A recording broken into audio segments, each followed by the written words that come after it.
Dan saudara, seperti yang tadi disampaikan bahwa hari ini sidang kasus kematian Prada Luki menghadirkan sejumlah saksi. Ada 8 saksi yang dihadirkan untuk 17 terdakwa, di mana dari 8 saksi yang dihadirkan ada 2 dokter yang dihadirkan dan juga ada ibu angkat dari almarhum Prada Luki Namo. Lalu apa saja fakta-fakta di persidangan kasus kematian Prada Luki dalam mengungkap kekerasan yang berulang yang dilakukan para terdakwa terhadap korban?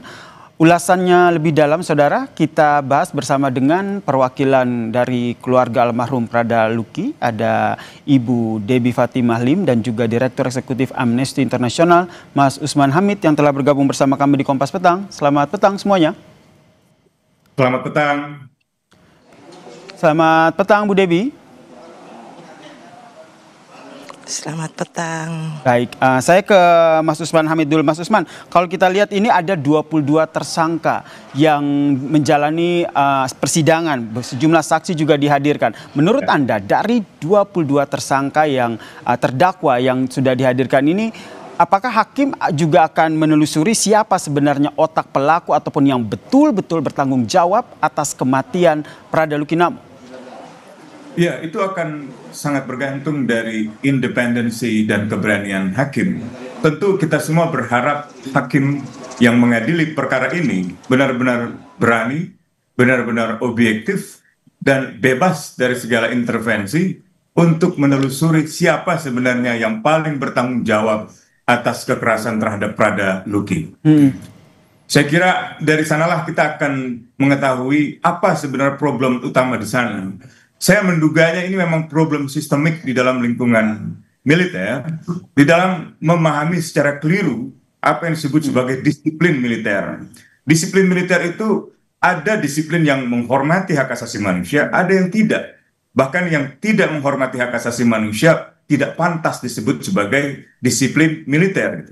Nah, biasanya disiplin militer yang seringkali menyalahi hak asasi manusia adalah disiplin yang didasarkan pada kepatuhan terhadap perintah, baik atasan, senior, atau orang yang berpangkat lebih tinggi secara buta. Padahal disiplin dalam kemiliteran, dan memang disiplin dibutuhkan, tapi disiplin di dalam kemiliteran itu juga harus menghormati hak asasi manusia. Hukuman-hukuman yang sifatnya fisik, minimal harus dalam bentuk pengolahan fisik seperti olahraga dalam pengertian push up, sit up, dan seterusnya. Tapi yang terjadi pada Prada Luki ini adalah pelanggaran hak asasi manusia yang saya kira sangat serius dan sangat berat. Karena itu harus ada yang paling bertanggung jawab dan diadili di dalam perkara ini. Oke, berarti ada disiplin yang melanggar hak asasi manusia sehingga mengakibatkan kematian dari Prada Luki Namo. Kita masih akan membahas terkait hal ini dan juga kita akan menyapa bagaimana tadi jalannya sidang bersama dengan keluarga dari almarhum Prada Luki Namo. Ada Bu Debbie di sini, tapi usai jeda ya. Tetaplah bersama kami di Kompas Petang.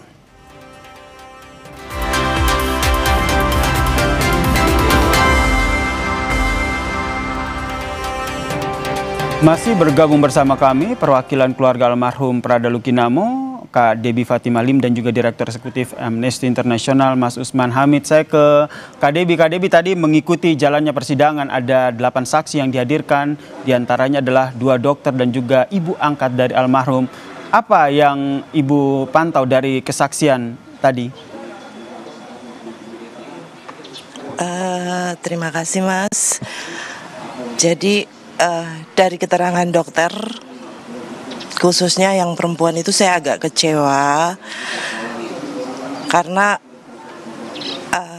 keterangannya hampir tidak sesuai dengan yang Mama Iren atau ibu angkat almarhum sampaikan. Ibu dokter itu mengatakan lukanya hanya di punggung, terus di telinga tidak ada, di kepala tidak ada. Sementara yang Ibu Iren sampaikan ada luka memar, lebam kebiruan pada dada bagian kiri dan bagian kanan. Terus luka yang bengkak pada paha kiri kanan, pada punggung.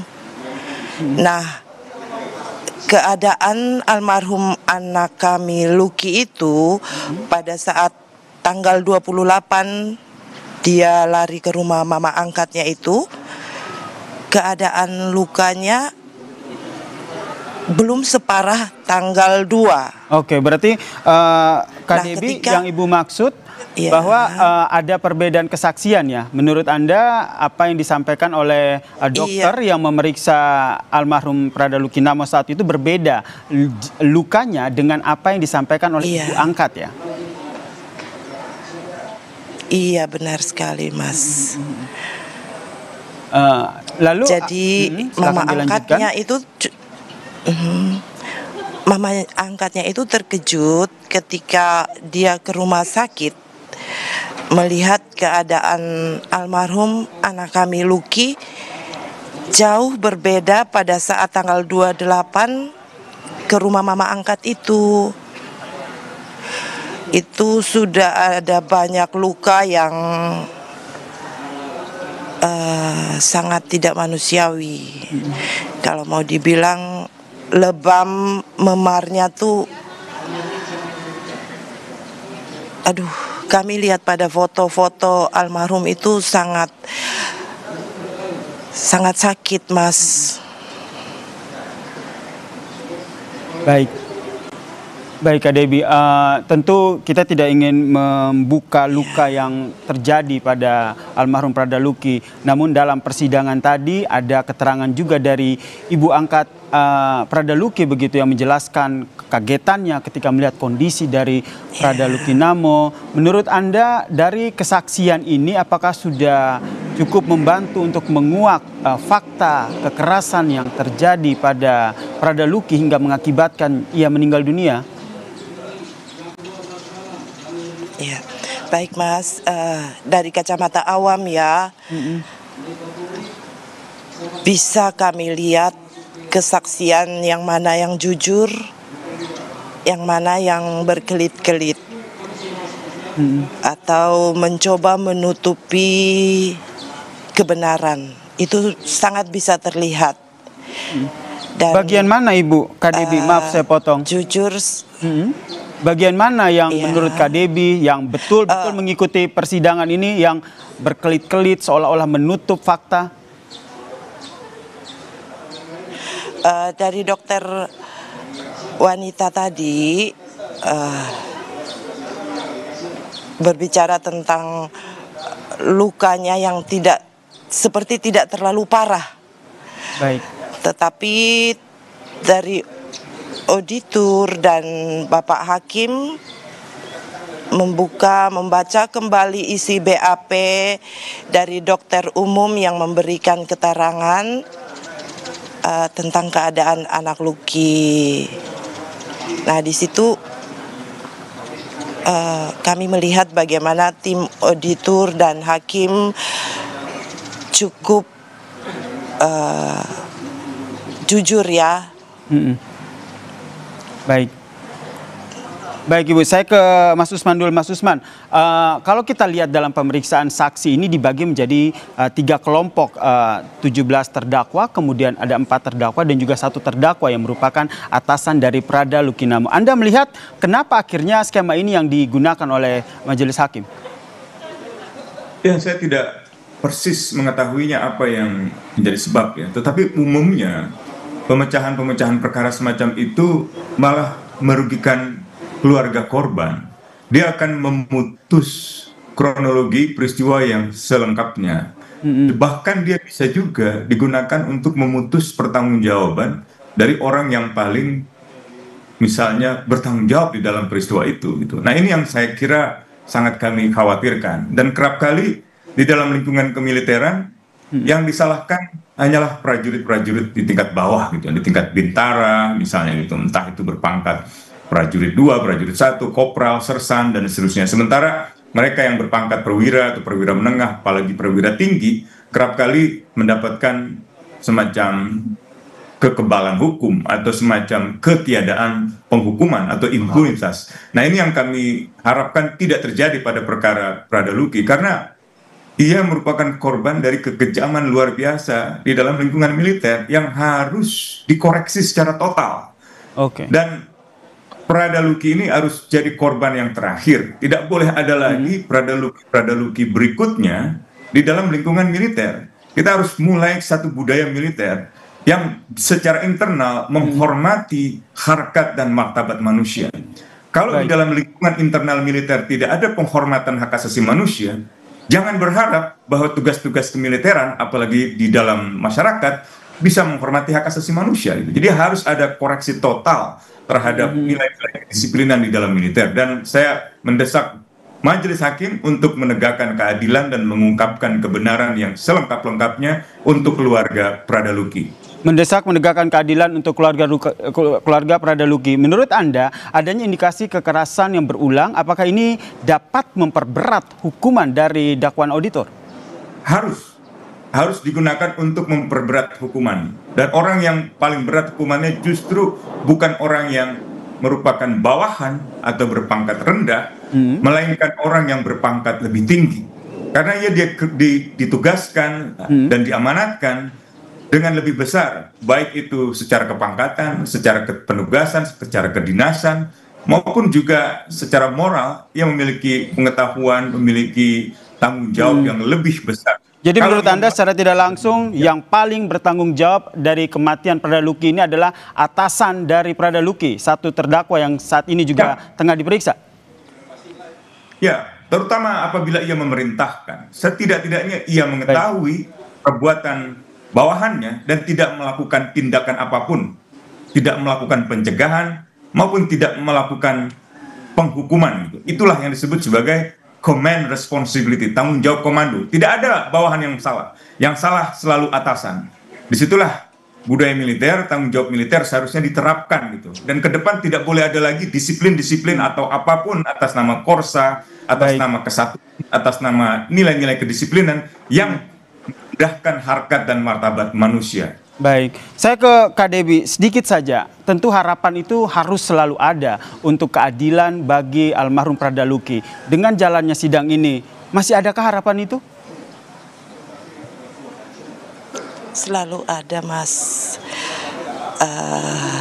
Kami keluarga percaya bahwa Indonesia adalah negara yang adil dan beradab.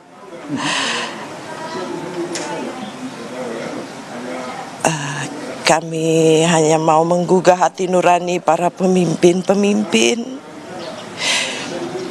agar kiranya bisa memberi keadilan bagi almarhum anak kami. Kalau didengar dari penyiksaan-penyiksaan yang dilakukan terhadap anak kami sangat tidak manusiawi. Bahkan ada pembiaran dari komandan pada batalion atau kompi anak kami bertugas, dan kesaksian bahwa sebelum adanya interogasi hasil bahwa anak kami bersalah, anak kami malah sudah disiksa duluan. Entah hukum apa yang dipakai untuk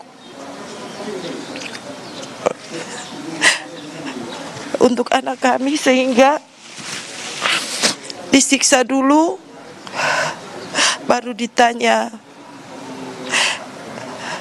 Sekali lagi kami hanya minta supaya petinggi-petinggi TNI yang tidak bisa saya sebut satu persatu, setidaknya rasa kemanusiaan, hati nurani dipakai dalam melihat kasus anak kami. Kekerasan-kekerasan yang diterima sudah melebihi daripada disiplin seorang taruna baru. Kami hanya minta jauh kami dari tempat di NTT, setidaknya bapak-bapak di pusat bisa memberi kami keadilan supaya tidak ada lagi kasus-kasus seperti yang dialami anak kami. almarhum Prada Luki, tidak ada lagi Luki-Luki yang lain, supaya tidak ada ketakutan terhadap TNI. Kami mohon agar oknum-oknum ini bisa diberikan hukuman yang seberat-beratnya. Baik, Ibu. Terima kasih, Mas. Terima kasih, Kak Dewi. Kita tentu saja berharap keadilan akan terus ada untuk almarhum Prada Luki, dan jangan putus harapan begitu keluarga dalam memperjuangkan keadilan untuk Prada Luki. Terima kasih Kak Dewi Fatimah dan juga Mas Usman Hamid telah bergabung bersama kami di Kompas Petang. Salam sehat semuanya.